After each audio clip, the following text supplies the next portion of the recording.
Si Montréal vit à l'heure olympique, le reste du monde n'en continue pas moins sa course. Au même moment que s'ouvrent les Jeux de Montréal, à Marseille, l'assassin d'une fillette doit être guillotiné dans une dizaine de jours. Ce qui relance le débat sur la peine de mort dans toute la France, alors que chez nous, la veille même de la cérémonie d'ouverture des Jeux olympiques, le Sénat a donné l'approbation finale à la législation abolissant la peine de mort. Aux États-Unis, on a eu droit au scénario contraire. Voilà moins de 2 semaines, la Cour suprême a revisé son jugement qui datait de 1972, interdisant le recours à la peine de mort. Celle-ci redevient donc applicable. Cette décision n'a pas manqué de plaire à une immense majorité d'Américains qui ont le cœur à la fête, mais pas pour cette raison. Ils célèbrent le bicentenaire de leur pays. Les Israéliens aussi ont le cœur à la fête, même si 2 semaines ont passé depuis le raid sur Entebbe, en Ouganda, où des commandos israéliens ont réussi la plus remarquable opération spéciale depuis la Seconde Guerre mondiale, en délivrant les 246 passagers d'un avion d'Air France aux mains de pirates sympathisants de la cause palestinienne. Pendant ce temps, malgré les douceurs de l'été californien, 2 jeunes garçons qui ont eu l'idée saugrenue de fabriquer puis de vendre des ordinateurs à l'usage des particuliers s'affairent dans le garage d'une résidence. Le nombre de commandes est 4 fois supérieur à leurs prévisions. Ils s'appellent Stephen Jobs et Stephen Wozniak et ils ont donné le nom d'Apple à leur minuscule entreprise. Les historiens du Québec s'entendent pour dire que de 1960 à aujourd'hui, il y a eu 2 grandes périodes de construction au Québec. La période de 1962 à 1967, en fait, qui correspond à Montréal, hein, qui se prépare pour l'exposition universelle, et la période de 1973 à 1976. Pourquoi cette dernière période-là? D'abord, la baie James, bien sûr, les constructions de la baie James, hein, qui sont en marche. À certains moments, il y a 17 000 ouvriers qui travaillent dans le nord, à tout le complexe de la Grande. Et on va construire là, entre autres, à ce moment-là, ce qui est alors la plus grande centrale souterraine au monde. Hein? Bon, un peu plus au sud, à Montréal, c'est les Olympiques qui se préparent. Hein? Et au parc de Maisonneuve comme tel, hein, pour la construction des installations olympiques, ça va durer de mai 1973 à juillet 1976. Donc, on va construire là. C'est l'ingénieur de la ville, en passant, hein, Claude Faneuf, l'ingénieur de la ville de Montréal, qui en a eu l'idée. On va concentrer à cet endroit-là l'essentiel des installations olympiques, soit le stade, les piscines, le vélodrome, le gymnase. Bien sûr, les compétitions équestres vont être à Bromont, mais vraiment, le cœur des Olympiques va se passer à cet endroit-là. Et au moment où il y a le plus d'ouvriers qui y travaillent, eh bien, il y en a 3500. C'est pour dire, ça a été vraiment un des grands chantiers du Québec depuis 40 ans. Aucun des spectateurs de la cérémonie d'ouverture des Jeux qui applaudit Jean Drapeau n'ignore le rôle prépondérant qu'il a joué dans la présentation réussie de cet événement, qui vient confirmer le rayonnement international de Montréal amorcé 9 ans plus tôt, grâce à l'extraordinaire succès de l'exposition universelle de 1967, dont le maire a été l'inspirateur et le guide suprême. En 1963, alors que l'on est en préparatif de ce monumental événement, Jean Drapeau se rend à Lausanne pour y visiter l'emplacement de l'exposition nationale. On lui fait visiter le musée olympique de la ville où Pierre de Coubertin, le rénovateur des Jeux, a vécu au début du siècle.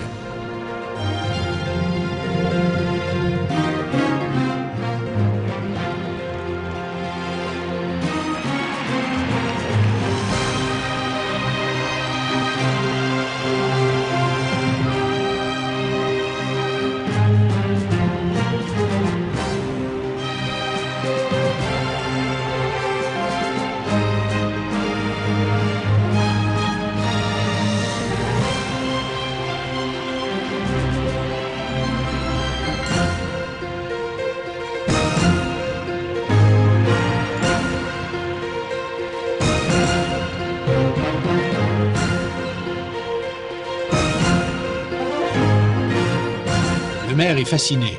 Il découvre l'olympisme dont il veut aussitôt tout voir, tout apprendre. Il vient de trouver son chemin de Damas. Je pense vraiment que l'origine de sa démarche est une origine spirituelle dans le pur sens olympique du terme. C'est certain que, greffé à ça, il y a cette passion dévorante pour Montréal et d'en faire une ville internationale, une grande ville, une des métropoles du monde, comme il aimait dire. Il était en plein dans la préparation de l'Expo 67, qui a fait exploser Montréal au plan international. Avant ça, c'était une petite ville bien limitée. Hein? Je pense que dans l'histoire des Jeux olympiques, c'est peut-être un cas unique où l'idée d'avoir les Jeux vient d'un homme qui ne connaissait pas le sport. Rentré à Montréal, Jean Drapeau apprend que ce n'est pas d'hier que sa ville rêve de présenter les Jeux olympiques. Déjà en 1929, elle a posé sa candidature aux Jeux d'hiver de 1932. En mai 1939, le maire Camillien Houde envoie une délégation solliciter les Jeux d'hiver de 1944 qui seront remis le temps de la guerre. En avril 1949, des délégués montréalais déposent à Rome la candidature de leur ville aux Jeux d'été de 1956 qui auront finalement lieu à Melbourne, en Australie. Ces insuccès ne sont pas de nature à décourager un bâtisseur de la trempe de Jean Drapeau. Il se met au travail entouré de quelques proches collaborateurs. Le 15 novembre 1965, les Montréalais apprennent que leur ville tentera d'accueillir les Jeux olympiques d'été de 1972. 6 mois plus tard, le 25 avril 1966, le congrès du Comité international olympique s'ouvre à Rome. Montréal essuie un autre refus. Les Jeux de 1972 ont à Munich, la 3e plus grande ville de l'Allemagne. Le maire Drapeau, à la surprise de personne, ne jette pas l'éponge. À la mi-septembre 1967, il fait savoir qu'il veut solliciter pour sa ville les Jeux de 1976. La course à obstacles du maire Drapeau ne fait que commencer. En fait, les connaisseurs du mouvement olympique croient que les chances de Montréal sont très minces, car elle fait face à 2 grandes villes, Los Angeles et Moscou, qui représentent les superpuissances politiques et olympiques du moment. Le 12 mai 1970, à Amsterdam, les membres du Comité international olympique accordent les Jeux de 1976 à Montréal.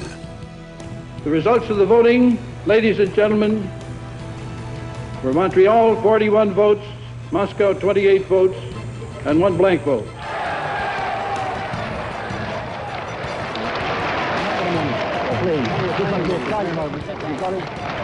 Vous aviez l'air assez ému à l'annonce du résultat. Est-ce que vous étiez surpris?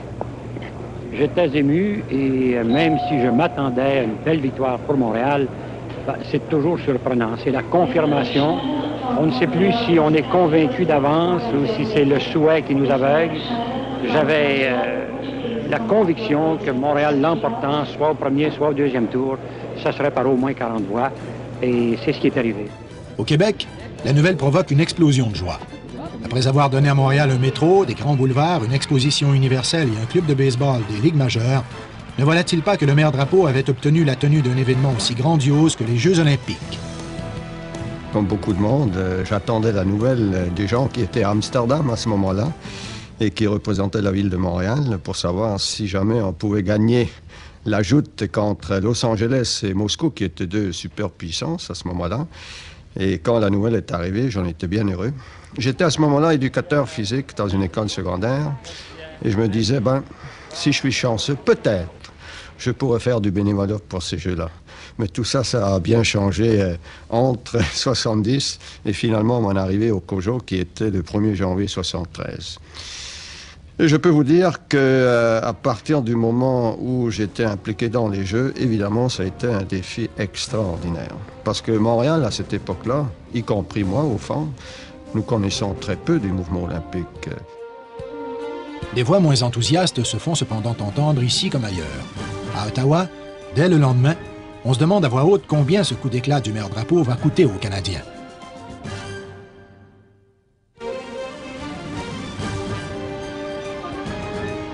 Tout ce projet d'organisation des Jeux est un événement de très, très grande envergure. À Montréal, antérieurement, s'étaient organisées des compétitions internationales, mais pour un sport à la fois. Et lors des Olympiques, on doit présenter 21 sports simultanément. Donc, il y a 21 tournois sportifs. La ville de Montréal forme rapidement un comité chargé d'organiser ces Jeux olympiques, le COJO. Pour faire les Jeux, on a besoin de tous les métiers. De tous les métiers. C'est de toutes les forces vives de la nation. On a besoin de tout ça. À partir de la médecine, de l'art, de la construction, au plan technique, des communications, tout y passe. On a besoin de toutes les ressources. Et c'est ça qui était la passion de travailler au COJO, de voir défiler là, toutes les activités du pays là, à l'intérieur de la boîte. personne n'avait jamais, de l'équipe de direction du COJO, participé à l'organisation d'un projet de cette envergure. Les Québécois, les Canadiens, les Québécois en particulier, n'avaient pas de culture olympique, disons. Alors, on craignait beaucoup là-dessus. Et, curieusement, ça a été peut-être notre plus beau fleuron que la réussite technique sportive. Dans le cadre de la préparation, durant l'été 1972, c'était l'année des Jeux de Munich, un groupe d'à peu près une trentaine de personnes ont formé équipe pour aller constater sur place comment se passait un événement comme les Olympiques. Bon, je suis parti au mois de juillet pour 3 mois à Munich pour voir comment eux ont organisé les Jeux. Et ceux qui connaissent un peu les Allemands, ils savent que quand ils organisent une compétition, normalement, c'est très bien fait. Et pour moi, ces quelques mois à Munich, c'était certainement une valeur supérieure à n'importe quel cours que j'aurais pu suivre à l'université. Et c'est grâce à cette expérience que, personnellement, j'ai pu accepter finalement de rejoindre le COJO. Et cela représentera un tournant décisif dans la carrière de Walter Siebert, qui, à 35 ans, sera le plus jeune directeur des sports de l'histoire olympique. Nous étions à peu près tous dans la trentaine et nous étions à notre première expérience avec avec cette extraordinaire opération. Il faut partir à peu près avec 0 parce qu'on n'a pas la connaissance. Alors quand vous organisez un sport, il faut tout d'abord choisir le lieu de compétition. Et là, c'est bien sûr à Montréal, on essayait de prendre tout ce qui existait déjà pour ne construire que ce qui était essentiel. Mais c'était bien sûr, on avait besoin d'un stade, on avait besoin d'un bassin olympique, on avait besoin d'un champ de tir, on avait besoin d'un vélodrome, etc. Mais on avait quand même déjà beaucoup d'installations qu'on pouvait utiliser.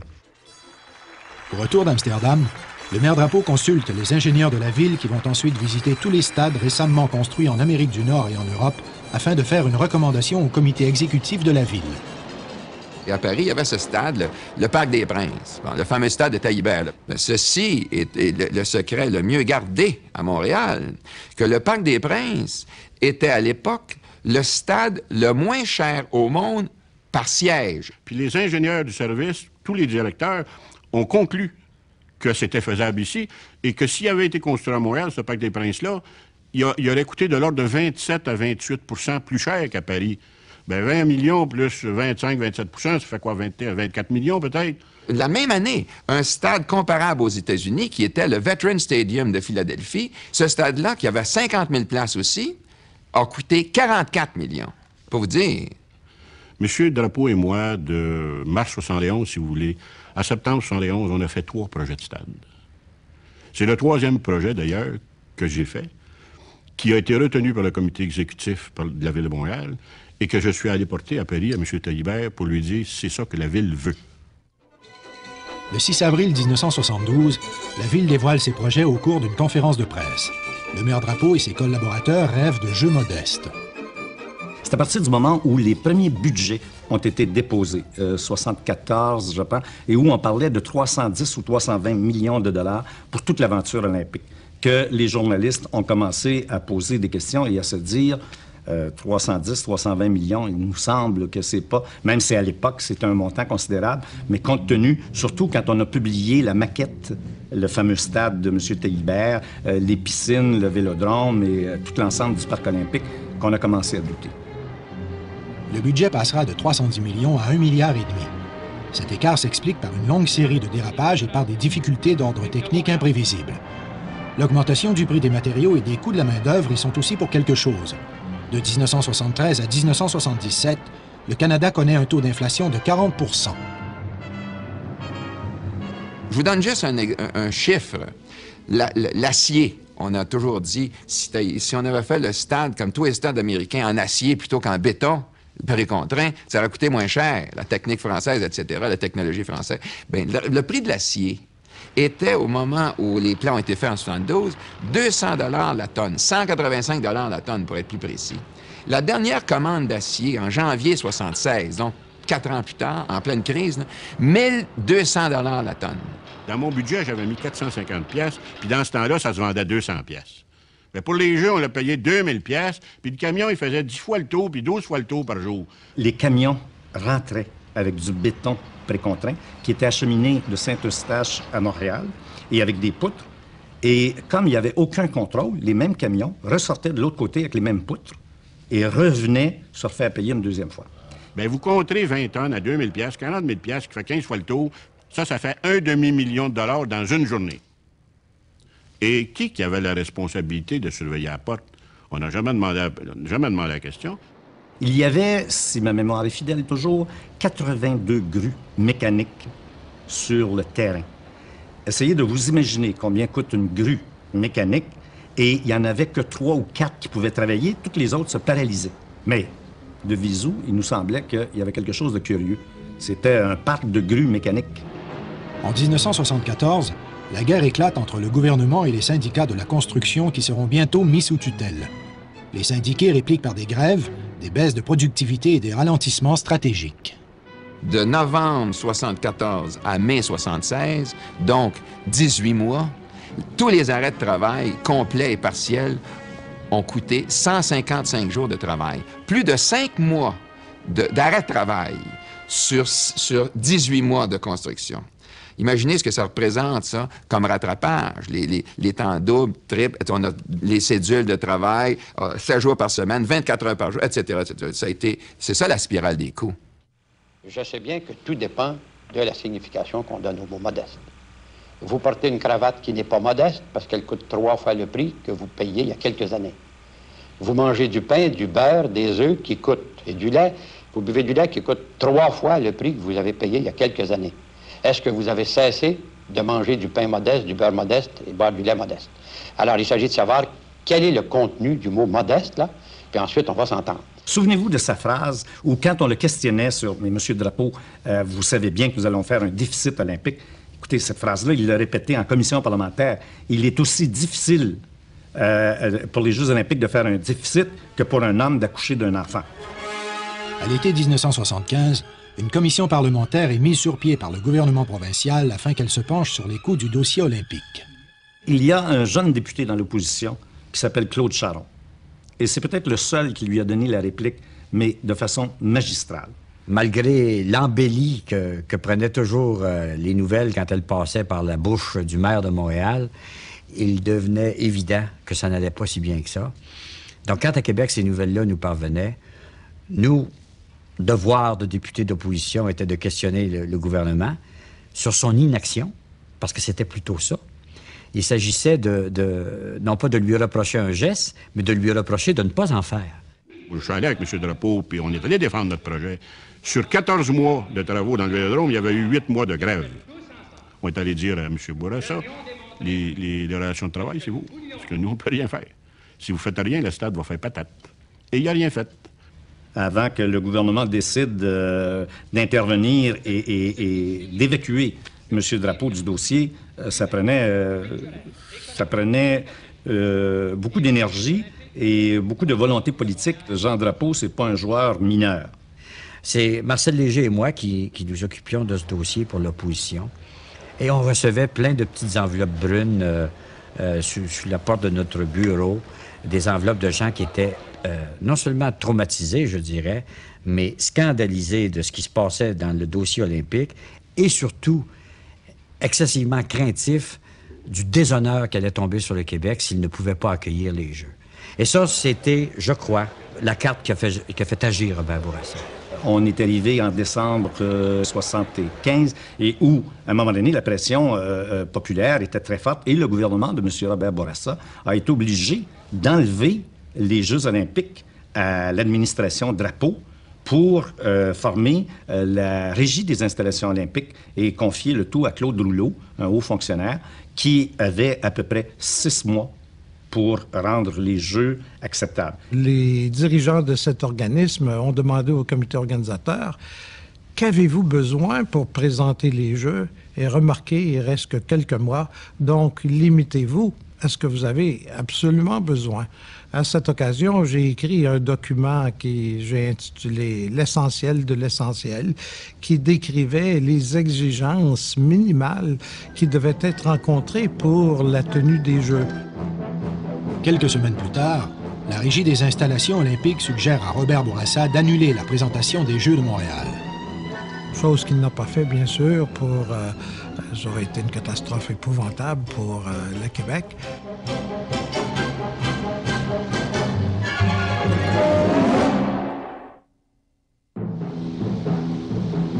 Au mois de février 1976, je suis allé avec le président de la Fédération internationale de natation au Parc olympique et nous sommes allés visiter le lieu de la piscine olympique. Mais là, on ne voyait pas encore de bassin. Il n'y avait pas d'eau, il n'y avait rien.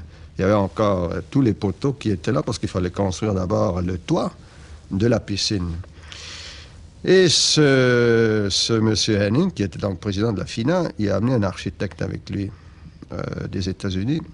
Et à la fin de notre visite, cet architecte a dit, écoutez, c'est impossible. C'est impossible que vous finissez la piscine olympique. Et là, le Comité international olympique, Lord Killannon, qui en était le président, commençait à drôlement s'inquiéter. Mais vous savez, M. Drapeau, ne nous disant pas toute la vérité à nous, journalistes, ne le disait pas plus aux autorités olympiques.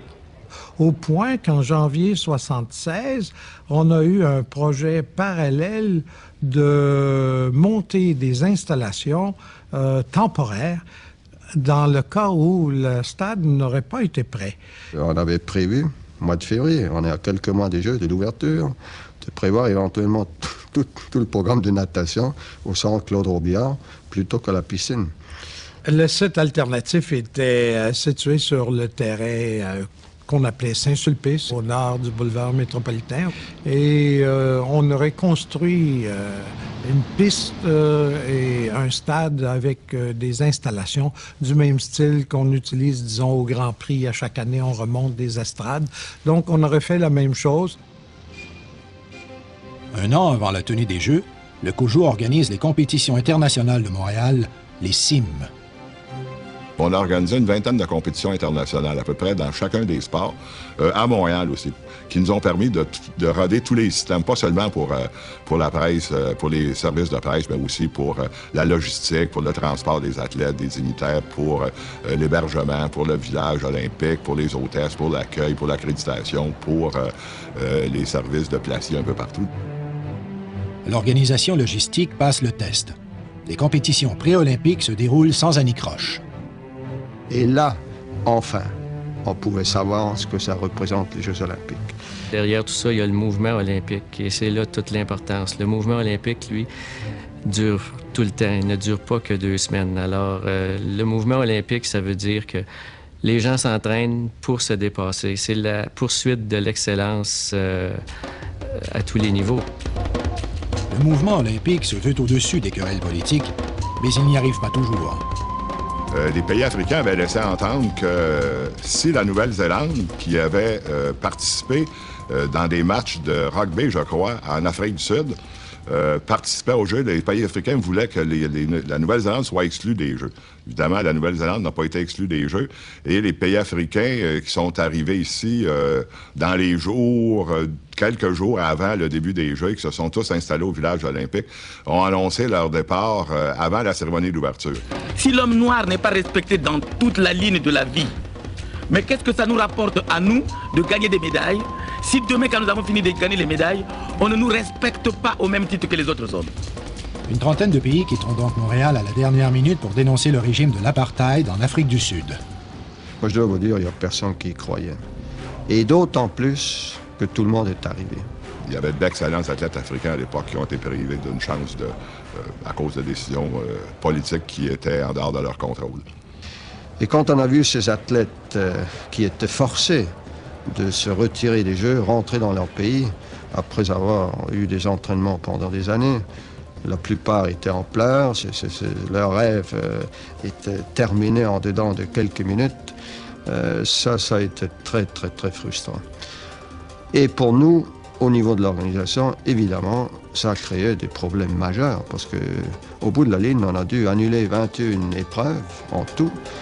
Il fallait, entre autres, rembourser au-dessus de 100 000 billets qui étaient déjà vendus pour des épreuves qui n'avaient pas lieu. Le 17 juillet 1976, jour d'ouverture de la 21e Olympiade, les membres du COJO sont nerveux. j'étais convaincu que ça allait foirer. Convaincu. Parce que on avait été tellement matraqués par toutes les critiques, tellement matraqués pendant tous ces mois que ça ne peut pas marcher, ça ne marchera pas. Et quand on a vu,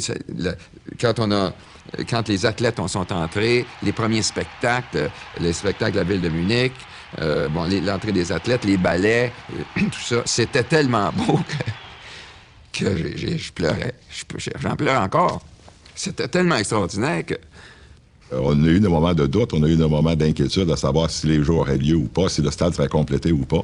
Mais finalement, pour moi, la cérémonie d'ouverture, ça a été le point culminant où là, vraiment, on se disait, moi, pour en tout cas, mission accomplie. Et je pense que j'ai pleuré une bonne partie de la cérémonie d'ouverture, surtout quand les deux jeunes, Stéphane Préfontaine, le jeune francophone, et Sandra Anderson, la jeune anglophone, sont entrés ensemble dans le stade en portant la flamme olympique. Là, ça a été l'apothéose. Moi, je me souviens, j'étais là, avec les 124 pays qui se sont inscrits au jeu. Je faisais un crochet à chaque fois qu'un pays est entré, à savoir, est-ce que les Africains sont là ou ils sont pas là? Parce qu'on est parti du principe que si ils allaient dans la cérémonie d'ouverture, ils devaient en principe participer au jeu. Mais c'était pas vrai. Il y en a plusieurs qui ont participé à la cérémonie puis qui ne sont pas venus après. Puis il y en a d'autres qui n'étaient pas là puis qui sont venus le lendemain. Le lendemain de l'ouverture des Jeux, il y a 2 compétitions qui ont commencé avant l'heure. Là, je parle d'1 ou 2 minutes avant l'heure, mais les gens étaient tellement prêts, à la gymnastique en particulier, et devaient partir sur le signal, si je me rappelle bien, de 8h30, ben ils sont partis à 8h28. Ça vous donne une idée de l'état d'esprit, et cet état d'esprit est demeuré pendant toute la période, s'est transmise à la population. Il y avait un engouement en 76 et un bonheur que ça fait longtemps qu'on n'a pas vu.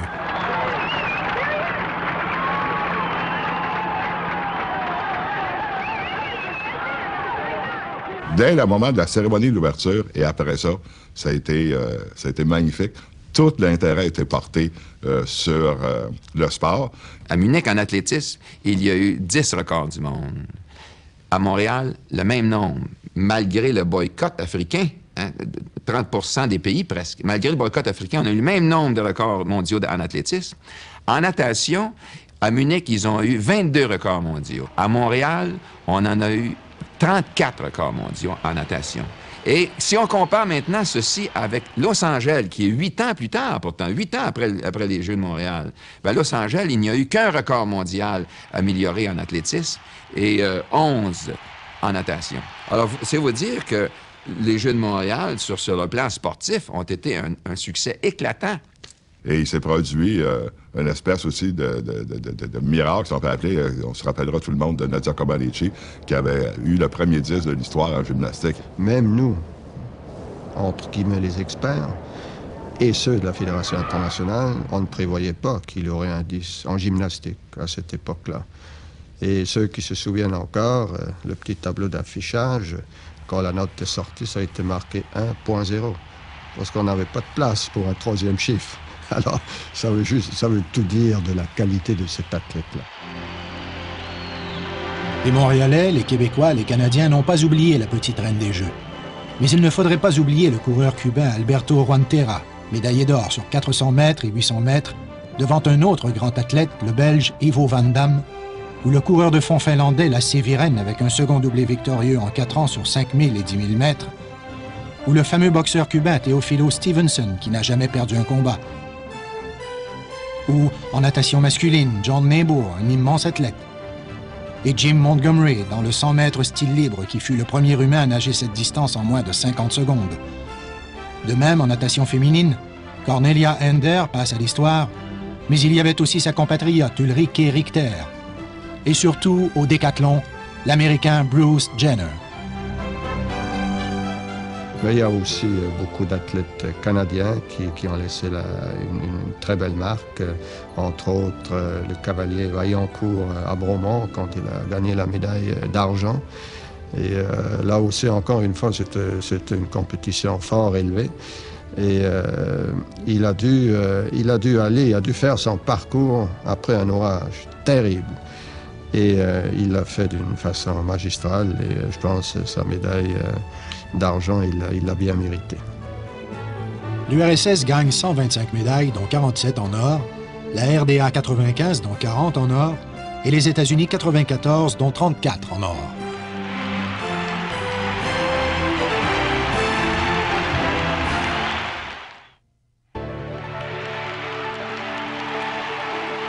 Au terme des Jeux, le président du Comité international olympique, Lord Killannon, prononce le discours d'usage. La foule, massée dans ce stade tant critiqué, oublie pour un instant ses réserves à l'endroit de l'homme qui l'a entraîné dans l'aventure olympique 6 ans plus tôt. À la mer et à la ville de Montréal, et à tous les participants, l'ovation a grossi comme une vague qui déferle, puis tout d'un coup, le stade s'est empli de cette ovation-là, au point où Killannon a été obligé d'interrompre son discours, tellement il était pris par surprise, parce que c'était pas prévu du tout, ça. Et c'est là qu'était cette ovation absolument inimaginable au terme des Jeux, après qu'on ait eu ces Jeux qui ont été superbes pendant 2 semaines. Malheureusement, on a surtout retenu l'époque des coups, le stade, les dépassements, etc. Et c'est un peu malheureux parce que les Jeux ont donné lieu à la création aussi de l'infrastructure additionnelle de sport à toutes sortes d'endroits. À Bromont, ça s'est demeuré là. Le centre Claude Robillard ici, le centre Étienne Desmarteaux, des travaux qui ont été faits au Forum ou des aménagements. Les arénas de Maurice Richard et le centre Pierre Charbonneau qui s'appelait à l'époque le centre Maisonneuve. Reste le stade olympique. Le Vélodrome qui a été transformé en espèce de jardin botanique.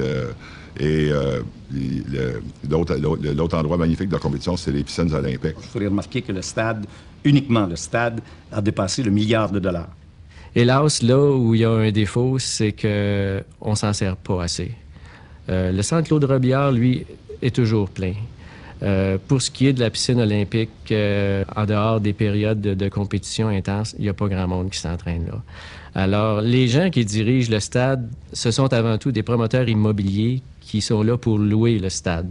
C'est un monument. Moi, je pense qu'un jour, on va reconnaître, une fois que notre frustration de contribuable se sera éteinte, on va reconnaître que c'est une œuvre quand même magistrale qui domine la ville de Montréal. Quand il y a des étrangers qui viennent ici, c'est un des points qu'ils veulent voir de visu, qu'ils veulent visiter, le stade. C'est quand même, architecturellement parlant, en tout cas, moi, à mon avis, c'est beau. Il n'y a personne qui le dit. Il n'y a personne qui décrit les techniques de ça. Comment on a conçu le stade? Une rangée en haut, 120 pieds. On fait rentrer les spectateurs au tiers de la hauteur pour qu'il y en a le tiers qui descendent, les 2 tiers montent. On est dans un parc où il y a 60 pieds de dénivellation de 2 rues.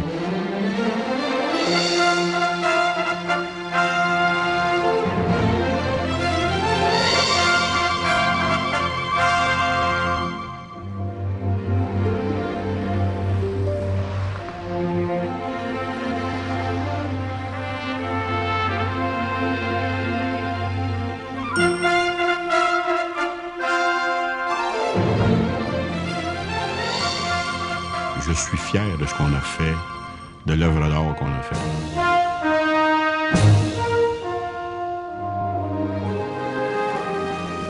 C'était la première fois que le comité organisateur générait autant de revenus.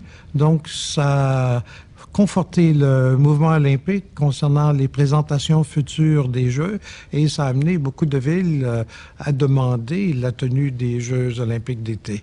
On génère des revenus de plusieurs milliards maintenant. À l'époque de Montréal, c'était 430 millions, mais c'était beaucoup d'argent si on retourne à 1976. Les Jeux de Montréal ont été un chef-d'œuvre d'organisation. La preuve de ça, c'est qu'il y avait des compétitions dans 27 lieux différents. Il y avait 40 lieux d'entraînement.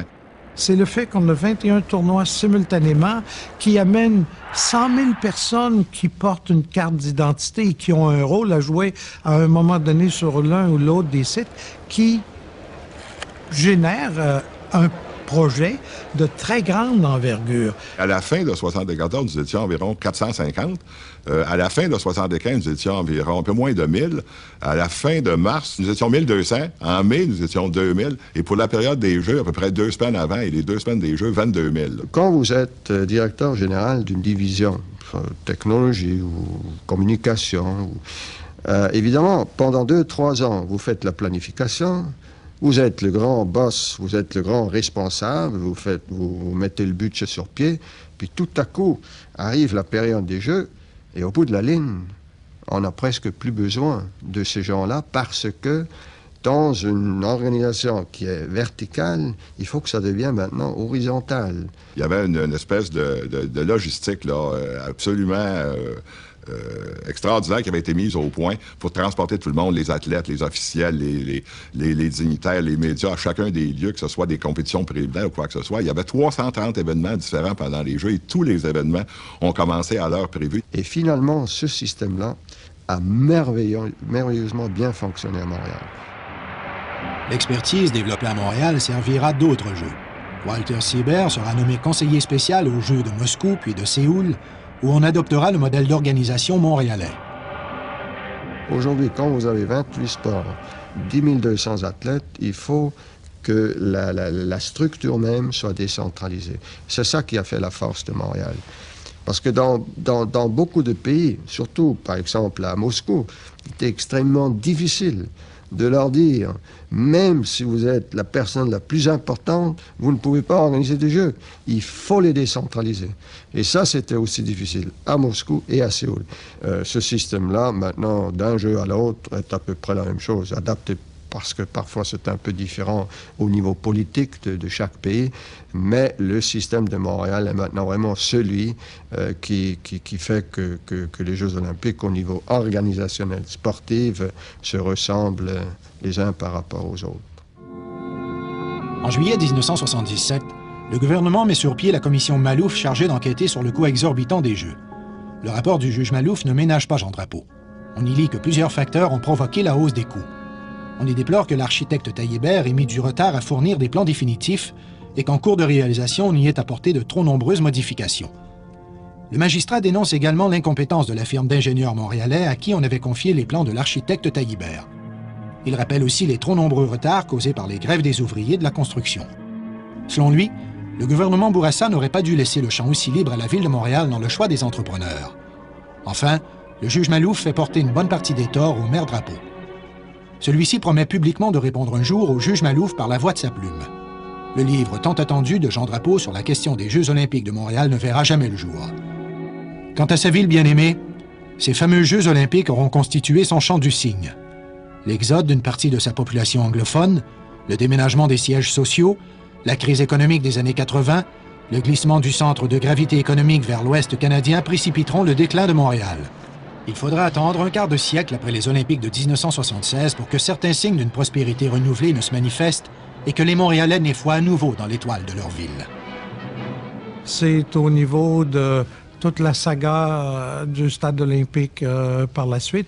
Ça a jeté chez tous ceux qui ont travaillé fortement avec le comité organisateur une douche froide et laissé un goût amer. Ça, c'est l'aspect, disons, avec lequel c'est plus difficile de composer. La Ville de Montréal avait des besoins. On le sait, on avait une équipe de baseball, on avait besoin d'un grand stade.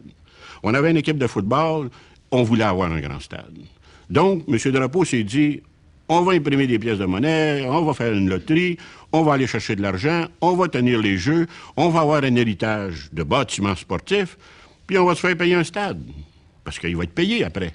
L'organisation même des Jeux a livré un projet qui a été reconnu excellent par la famille olympique. Et avec nos plans opérationnels, nos scénarios, notre personnel impliqué, la description des tâches, il y a beaucoup de fédérations qui en ont profité. Et je pense que ça a été reconnu partout à l'étranger, que ça a été des Jeux magnifiques, magnifiquement bien organisés. La préparation qui s'est faite fait en sorte que beaucoup d'athlètes ont voulu s'inscrire aux Jeux.